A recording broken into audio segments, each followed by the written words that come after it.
عايز تكون لاعب ماهر وحريف زي افضل اللاعبين المعروفين اللي انت بتحبهم، وطبعا اكيد عايز يكون عندك المهارة القوية والفعالة للمراوغة. فجبت لكم النهاردة افضل 7 مهارات لافضل لاعبين المهاريين عبر التاريخ في منتخب الارجنتين. ندخل على الانترو بعد كده نبدأ على طول.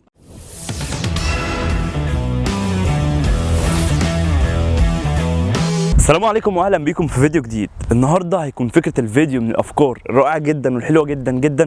النهارده هنعمل مهارات لاعبين الارجنتين وافضل المهارات اللي في تاريخ لاعبين الارجنتين كلها، وهنحاول ان احنا نعملها النهارده ونتعلمها خطوه خطوه مع بعض. بس قبل ما نبدا في اي حاجه يا جماعه اعملوا لايك وسبسكرايب للقناه لو انت جديد، ويلا بينا نبدا في اول مهاره.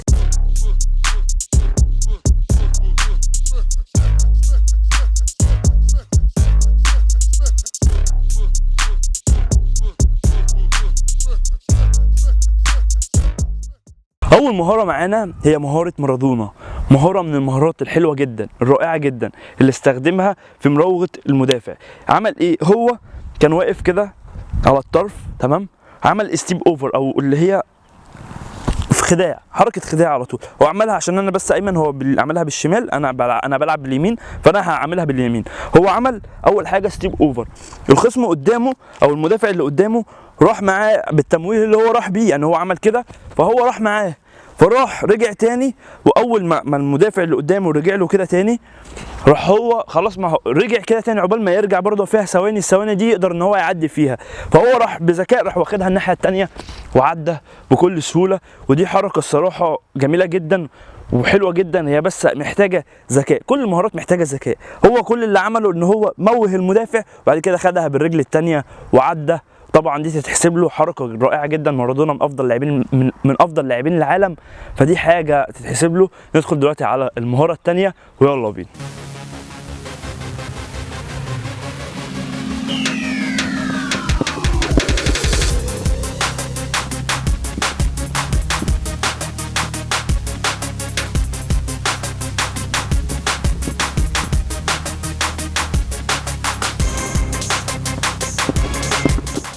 ندخل على المهاره اللي بعدها وهي مهاره دي ماريا.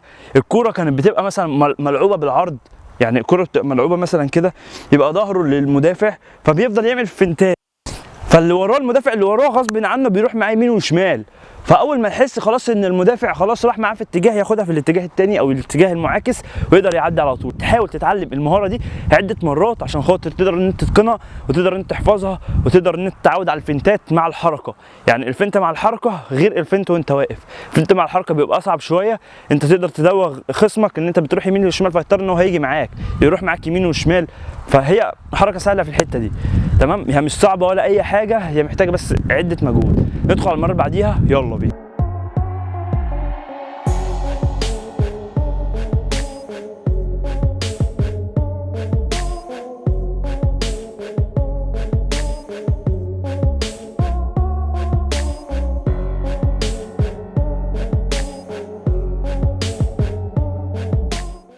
ندخل على المهاره اللي بعدها وهي مهاره برضو استخدمها مارادونا، مهاره رائعه وحلوه جدا. هو عمل ايه في المهاره دي؟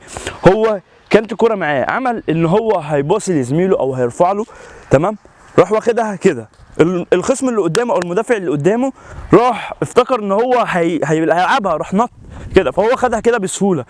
اول ما جاله كده تاني، يعني اول ما هو ما المدافع راح له كده تاني، راح عمل برضه فيك شوت ان هو هياخدها هناك، وراح واخدها من زاويه تانيه وقدر ان هو يعدي برضه بالذكاء وبالفكر وبالاستراتيجيه الخداع اللي هو في المهاره.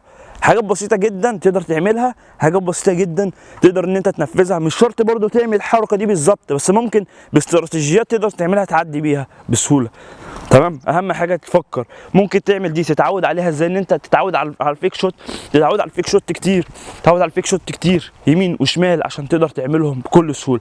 حاجات سهله جدا تشغل دماغك وشغل عضلات رجلك والمرونه بتاعت جسمك عشان تبقى سهله جدا وجسمك مرن في عمل المهاره. ندخل دلوقتي على المهاره اللي بعدها ويلا بينا.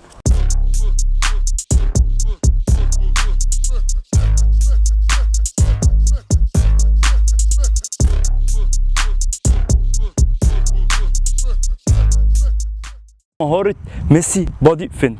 كل اللي عليك تعمله انك بتعمل بادي فينت، يعني بتكون بتجري قدام الخصم والخصم بيكون مثلا خلاص داخل عليك، فانت بتعمل له البادي فينت، هو بيروح معاك في نفس الاتجاه ده، تقوم واخدها بالسحبه كده وتعدي بكل سهوله. المهاره دي استخدمها ميسي في الارجنتين واستخدمها كتير جدا، وهي مهاره رائعه جدا. محتاج منك بس انك تتعود على الفينتات، تتعود على البادي فينت وتقعد تسحب الكوره، تتعود على البادي فينت، تقعد تعملها كتير قوي لحد ما تلاقيها جت معاك سهله جدا، وتلاقيك اصلا انت في الملعب بتعملها لوحدك تلقائيا. يعني لما تحفظها وتتقنها كتير جدا هتلاقيك انت بتعملها تلقائيا لوحدك في الملعب.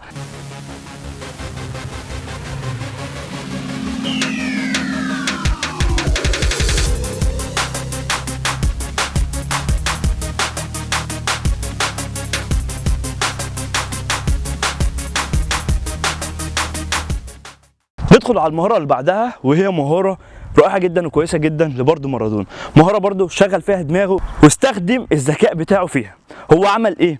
هو كان ماشي على طرف الملعب، وبعد كده عمل ان هو هيرفع او اللي هو هيلعب لزميله بوش رجله الخارجي، الخصم كان قدامه هيمد رجله، راح برجله ورافعها كده من حوالين رجله، وقدر ان هو يعدي منها بكل سهوله.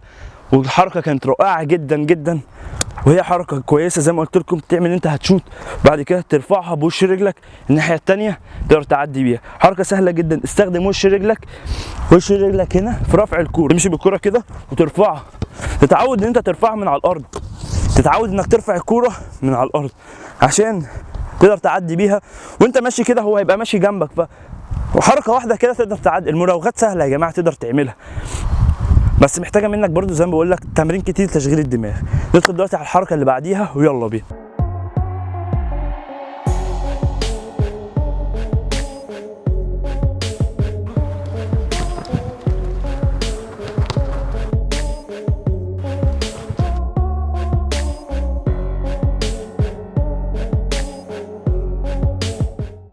المهاره دي من مهارات دي ماريا الرائعه والحلوه جدا اللي هو عملها على طرف الملعب، عملها لتلبسه الكوبري، بس هي مش على طول تتعمل في تلبسه الكوبري، لا انت ممكن تعملها للمراوغه، ممكن تعملها هو عامل ايه؟ هو سحب الكوره كده وبعد كده بوش رجله قطمها لجوه، فهي ممكن تلبس كوبري وممكن تعدي بيها، ما تتوقعش الكوبري على طول.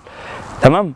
هي مهاره حلوه جدا وسهله جدا، كل اللي عليك تعمله تتعود على الحركه دي كتير، وبعد كده تتعود ان انت تاخدها وتقطع اللي جوه، تاخدها وتقطع اللي جوه، تعملها كتير جدا. جت معاك كوبري جت معاك، ما جاتش معاك كوبري وجت معاك مراوغه ان انت تقدر تعدي، خلاص لا كده لا كده.